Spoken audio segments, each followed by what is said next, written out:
Before we get started, please go over to Amazon.com and grab a copy of my book, Education and Justice. If you have an African-American son in public school, you need this book because I teach you the many ways that public schools mistreat African-American boys and what you can do to help your son. So go over there and get your copy immediately.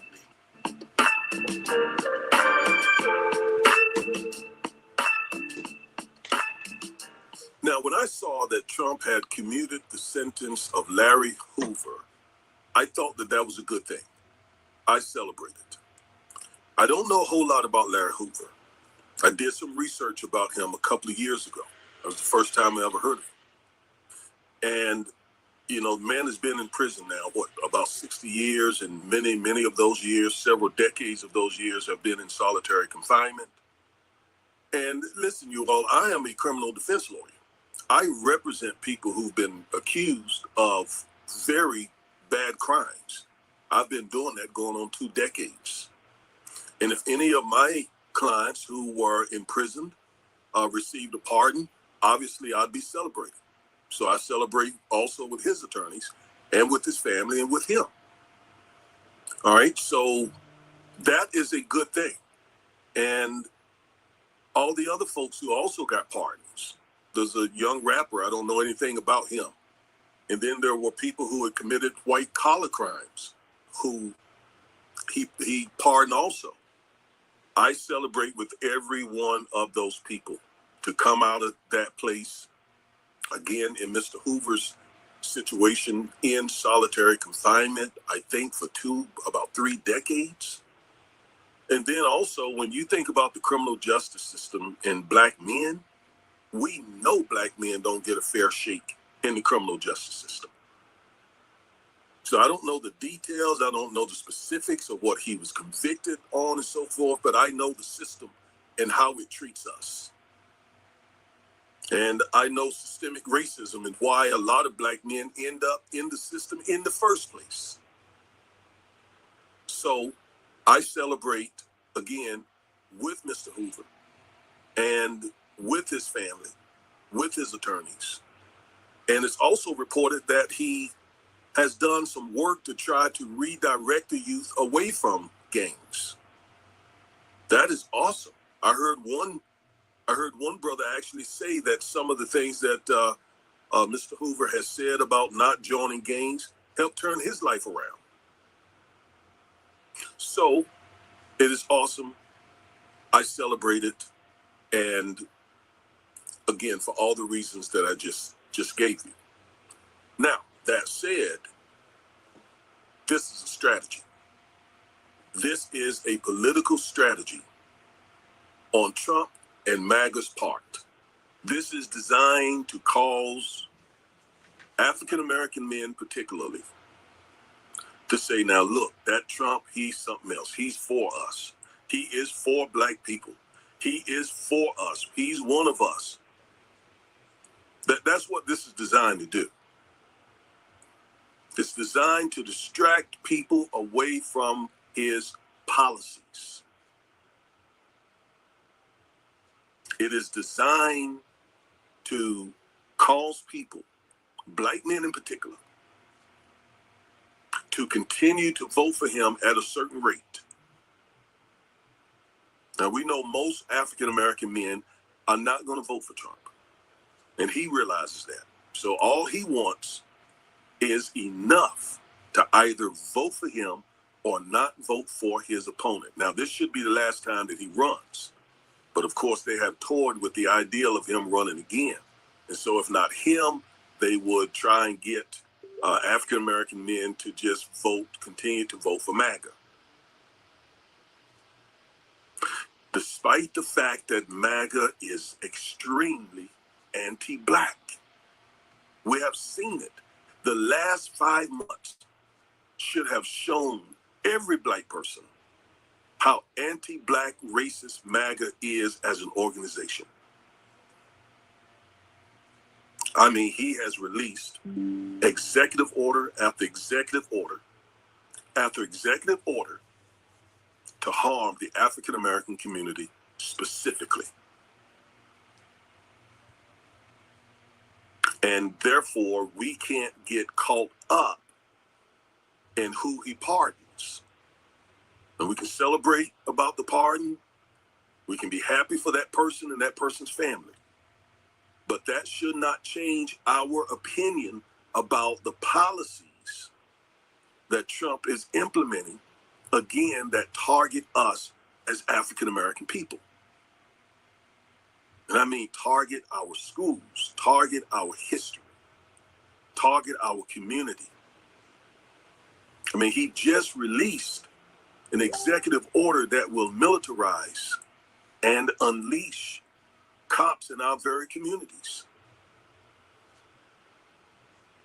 And our communities are being policed hard enough already, being targeted. And this is my field. I'm a criminal defense civil rights attorney. I know it does not go well for our community when we are over policed. So that goes against, or that begs the question, let me put it that way. What exactly is his true intent for issuing this pardon, for issuing this commutation? He knows, most likely, that Mr. Hoover will not be released unless his support system can also get the governor to pardon him in the state of Illinois, I believe. So what is his intent? Well, I told you already. It is to send the false message to African American men that that I'm for you, I'm one of you. Do you remember, in fact, when he got his mugshot, he said black men would love him because of his mugshot? Do you remember when he was going through the court system, he said black men would love him because he was going through the court system? In other words, he was basically saying black men are criminals and therefore they will understand what it's like for him going through the court system. I mean, that was an insult, folks. That was not a compliment. But he knows, and Steve Bannon has said, that if they can continue to get black male votes, they can be in power for decades to come. Decades to come. And it is unfortunately working. 8% of black men supported Trump in 2016. 13% supported him in 2020. And a reported 21% supported him this past November in 2024. So it's working. Many in the hip hop community love him. As a matter of fact, he pardoned a rapper. I don't know anything about this rapper. I can't even remember his stage name. I won't even try to say it. But all of that feeds the narrative that Trump is supportive of the black community, which, when you look at his policies, is a total lie. But some folks don't care about those policies. They just connect with Trump because, yeah, Trump was a part of the criminal justice system and he manipulates that.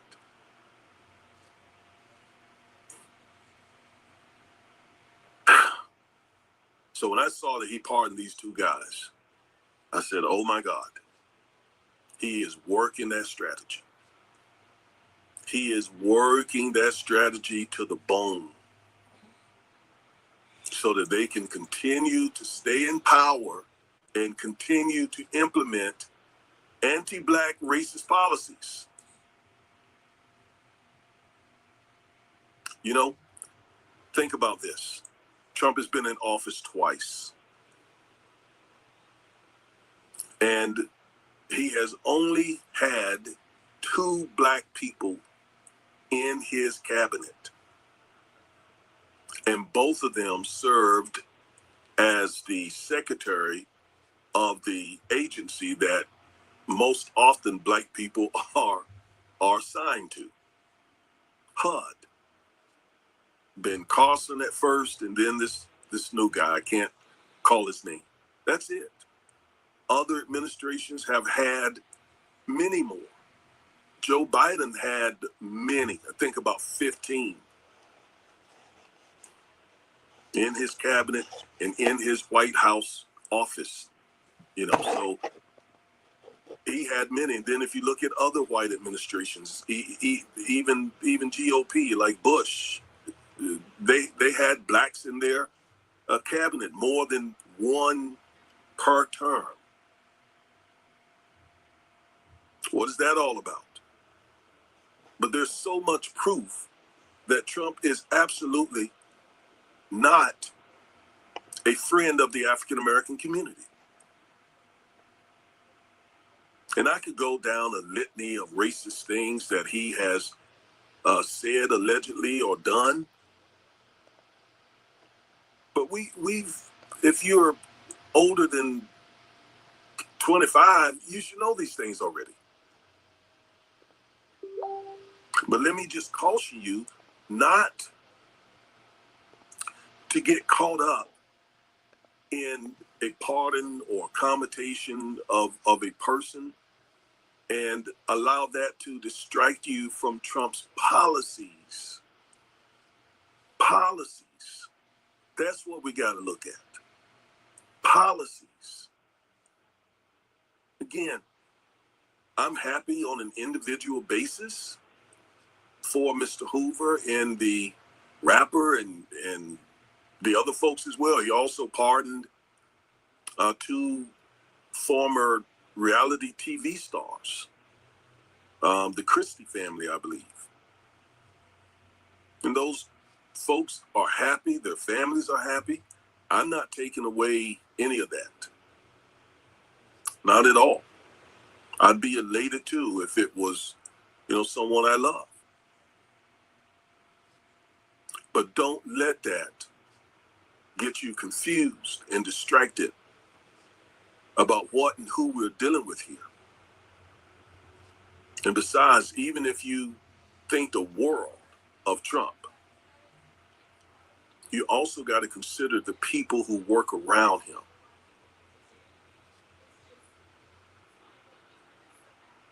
Many of them are pure, straight up white supremacists. Pure, straight up white supremacists who wouldn't have anything to do with you under any circumstances as an African American person. They despise our guts. Remember, these are the descendants of the Dixiecrats that once used to run the Democratic Party and were the folks who fought to keep us enslaved and in Jim Crow. These are the descendants of those people. And folks, it doesn't make any sense for us as African Americans to join forces with white supremacists. African American men? No, we don't need our men supporting a white supremacist movement. A lot of men, a lot of black men, understandably, have issues with the Democratic Party. I do too. I'm not a Democrat. I certainly have strong disagreements with the Democratic Party. But I also have very strong disagreements also with the Republican Party.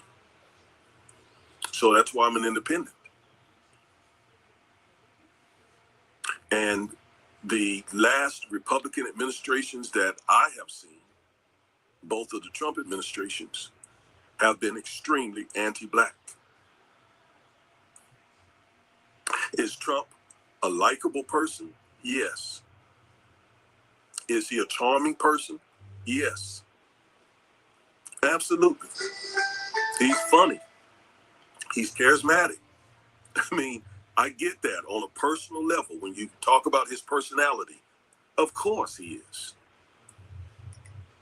But we can't look at personalities. We can't look at pardons. We can't look at commutations. We must look at policies. Policies. Tangibles. What tangible benefits has he even pledged to the African American community? None. Now we know in 2016 he did the First Step Act, and that has helped some people. And he took all the credit for it. When the truth of the matter is, it was a bipartisan effort that many in his administration, those people that I just told you about, tried to block, and some provisions of it wouldn't even enforce.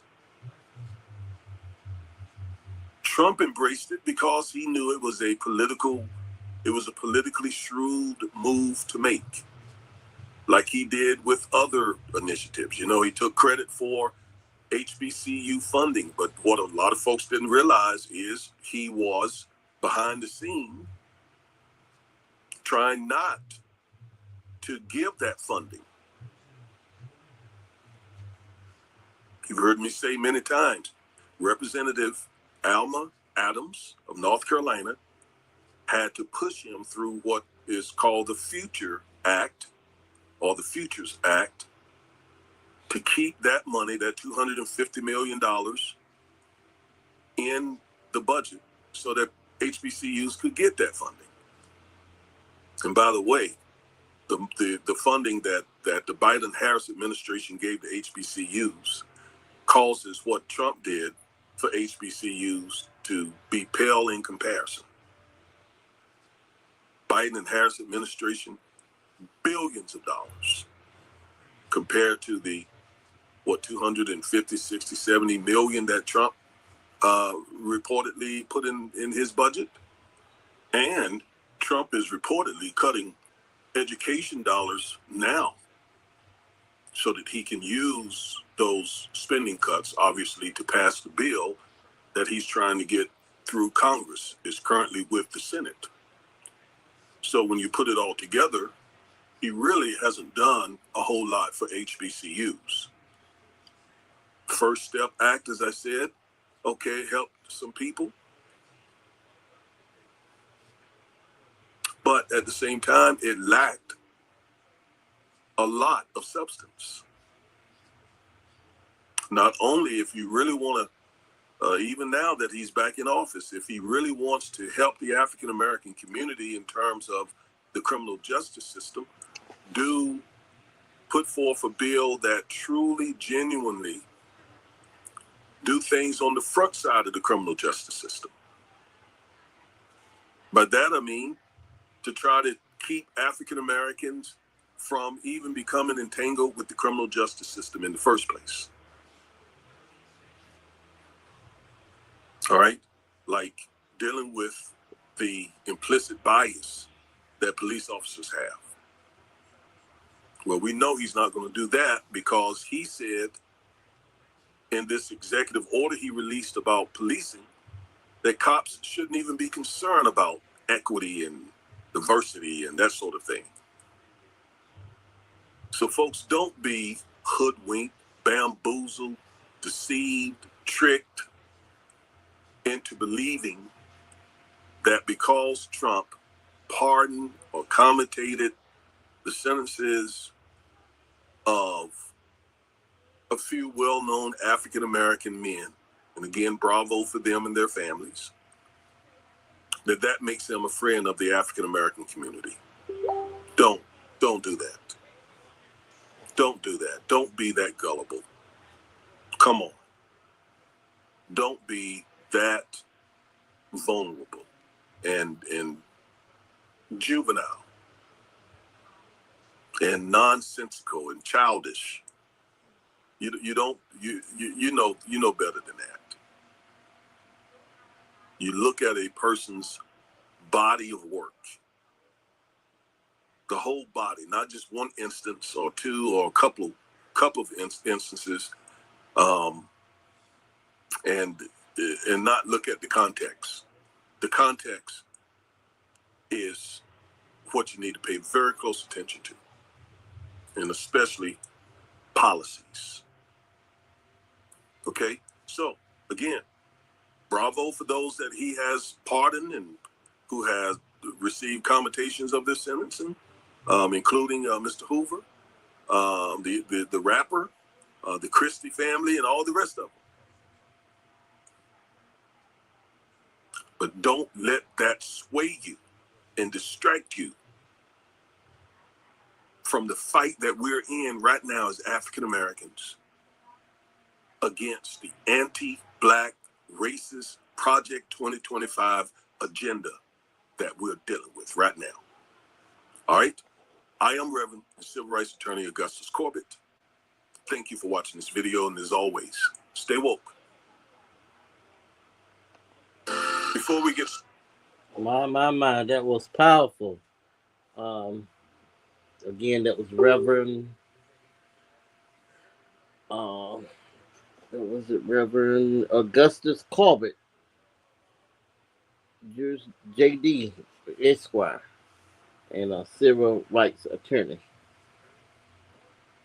All right, this is Late Night Live, the DCN Smoke, coming to you briefly on tonight. Had a busy week this week. It's what you call vacation, away from my real job. Been rolling, capturing history for the last couple of days. Since last week. Just want to run a couple things by you. Excuse me for yawning. A couple things by you. We got upcoming redistricting meetings. I was supposed to talk about that tonight, but I'm not prepared. I'm gonna have to come back to you, possibly tomorrow night or Saturday, and go over briefly the redistricting, Edgecombe County Schools redistricting. Got some information today from our chairperson. We got some upcoming meetings around the county at different high schools about the redistricting process. Got two maps, Map C and Map D2. But by being so late, I will, like I said again, I'll come back either tomorrow or Saturday to give you a briefing about it. And in the meantime, may be able to get chairperson of the redistricting committee to come on briefly. Also, you can join the redistricting committee if you are interested in the redistricting of Edgecombe County Public Schools. It is going to affect all precincts, all districts across Edgecombe County. So you ought to want to be involved in the process. Now, what I'm going to do now is, let me see, can I find some upcoming events over the next couple of days. But in the meantime, I had the opportunity to attend on yesterday, the opioid league over at the Rocky Mountain Event Center with Delton. Delton,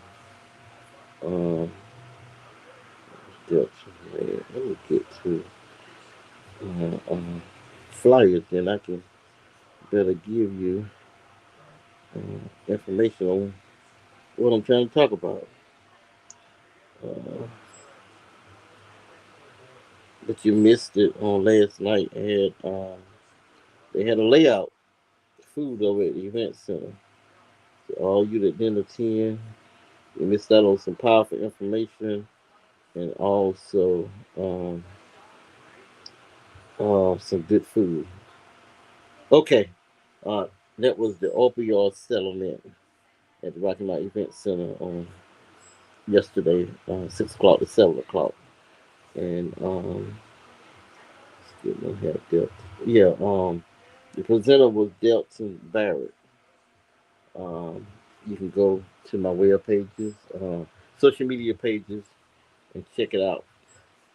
There will be another settlement forum on June the 3rd in Pine Tops at the Pine Top Library from 6 to 7, and then on June the 11th at the Carmen Auditorium in the Edgecombe County Administration Building from 6 to 7. Um, on this Sunday, we have the North Carolina Democratic Party will be traveling through Edgecombe County on a rural North Carolina listening tour. And it started out with three speakers, Anita Earls, Candace Smith, and Anderson Clayton. But today it has added two more speakers. Let me see. I gotta share the new flyer that I got on today. Let me see. The new flyer has added uh, Congressman Don Davis and North Carolina Representative Dante Pittman. The other two that was already on the tour to speak in Edgecombe on Sunday evening is Anita Earls, Supreme Court Justice, and Candace Smith, North Carolina Senator District 5, which covers Edgecombe County. Um, so there you have it. Congressman Don Davis, excuse me, y'all. Supreme Court Justice Anita Earls, Senator District 5, Dante. Candace Smith, and North Carolina Representative Dante Pittman are the elected officials, and our state Democratic Party chair, Anderson Clayton. Uh, so there you have it, 6 o'clock on Sunday evening. They say from 6 to 8 at the Cahin Auditorium on the campus of Edgecombe Community College, 2009 West Wilson Street in Tarboro. If you can find some energy, because I know Sunday is a church day, and then there are some evening programs. Uh, because I'll be going over to, I have church Sunday morning at 10 by Sunday school. Then service start at 11. And then I am going over to St. Matthew's in Dunbar. Okay, let me tell you where I'm going to be traveling from. My church is in Pitt County, at the Pitt County Edgecombe County line. And I'll be there at 10 o'clock in the morning for Sunday school.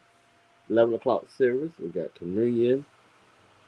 And then I'm going to head over to St. Matthew's in Edgecombe County in Dunbar, where they will be installing their new pastor. I think his name is Eddie Cherry, the brother of uh, the late Reverend Walter Cherry. Um, his brother will be installed as the pastor in Dunbar at St. Matthew's. and the Dr. Ricky Banks will bring the message. Uh, Love to hear Dr. Banks preach. So that's where I'll be at 3. That's uh, Dunbar over in Battleboro. Um, and then I'll be heading back to Tarboro to um, Edgecombe Community College when I get out of there. Like I said, that's at 3 o'clock. We're listening to it start at 6. So got a busy day Sunday. I'll try to catch these 3 events. Uh, so there you have it. I don't want to give you too much information tonight. Just want to remind you of where I'll be attending on these events on Sunday. But there was a powerful message that you just heard from Reverend Augustus Corbett. Black men don't be fooled by those pardons, so that um, 4734 will try to get us black men to either, like he say, vote for him if he was to run again, or the Republican that comes behind him. That's more like it. What the focus would be is those coming behind him, because more likely he would not be able to run again, and it appears that his health probably would not allow him to run again anyway, especially with his age. But so don't be fooled, black men. Not only black men but black women, because we you can't excuse the partners for his political power and his political agenda and policies. Uh, Again, like I said, I'm going to come back later and talk about the redistricting process in Edgecombe County with our school board. And also, I want to say Monday, the Edgecombe County Commissioners will be meeting about the budget, and you need to be there. Um, I'm going to specifically support Edgecombe County Sheriff Office. I'm hoping that they will be getting an increase. I didn't get a chance to make it to the workshop budget meeting last week, so don't know exactly what came out of that. I was waiting to see if any other media was there to see what they had reported, but I haven't seen anything. So Monday night will be a public hearing, so you need to come and uh, talk about the budget. Like I said today uh, at the senior event, um, that safety is number one, and we gotta make sure that our county is safe, and so we need to pay our county sheriff office. Uh, uh, um, we need to pay them so that they will stay, so we would not lose them to other counties that's paying more money. I know it ain't all about the money, but it takes the money to live. And they may go to those other places, but they will not have the type of relationship amongst the office led by uh, Sheriff Clee Atkinson, who have come in and did a great job fight for the his officers and staff for more money, and he deserves more money as well. But he's fighting for his officers, his staff, but he need more money as well. Look at how much money these sheriffs are making in neighboring counties, and I know Edgecombe County. Uh, uh, um, we always talk about the money we have in Edgecombe County, but again, we need to make sure that we all feel safe. Um, Although those guys go above and beyond with what they're making, but they still need to be paid because some used to work part-time jobs before they got the increases that they have received. But again, cost of living has gone up, and we know it takes some money to live. And not only uh, they was working a part-time job, but think about they was taking them away from their family. So we need to keep them in mind.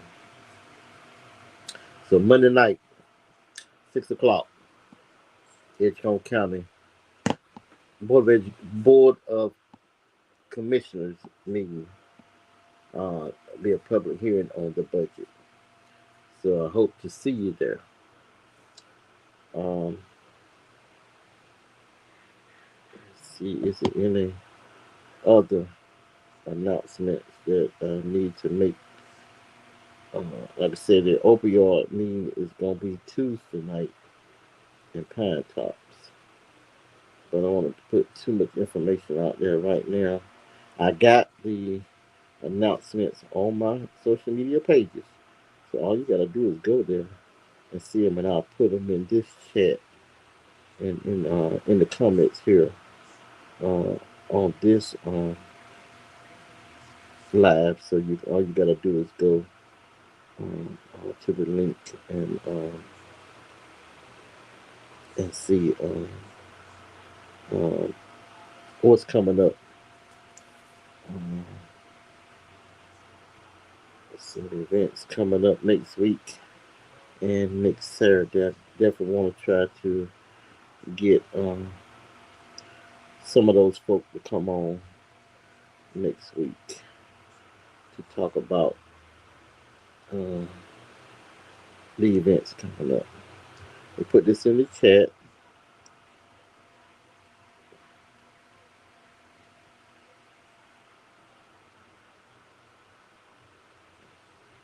I want to sign up time to look at the news and see about the weather on tomorrow. I saw it at the 10 o'clock news that it looks like we're safe for tonight, but we might have some tough, might have some tough weather on tomorrow. So be aware. Okay. Well, I'm gonna shut it down. It's already about 10 to 11, but I hope you can use what I'm bringing to you tonight. Oh, let me before I shut down. I do want to say that I attended the uh, Edgecombe County Senior Awareness Day at Edgecombe Community College this morning, and it was a good event. End up recording that, so you can look at that. The sheriff spoke. It was interesting because when I got there, I didn't know